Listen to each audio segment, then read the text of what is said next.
June মাসে বিজেপির লাগাতার আন্দোলন বোঝাচ্ছে যে বিজেপি কোথায় যাচ্ছে।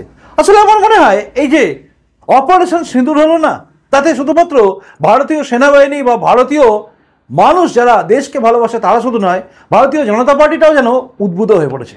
যেভাবে রাস্তায় নামছে চারিদিকে, যে কোনো আন্দোলনে বিজেপির কর্মীরা যেভাবে রাস্তায় নামছে, সেটা কিন্তু পরিষ্কার করে বুঝিয়ে দিচ্ছে যে তৃণমূলে কিন্তু প্যালপিটেশন শুরু। হাওড়া গ্রামীণ জেলায় কিভাবে উলুবেড়িয়ার বুকে একটা বাইক র্যালি হয়েছে, যে বাইক র্যালিতে অংশগ্রহণ করেছিলেন সুকান্ত মজুমদার।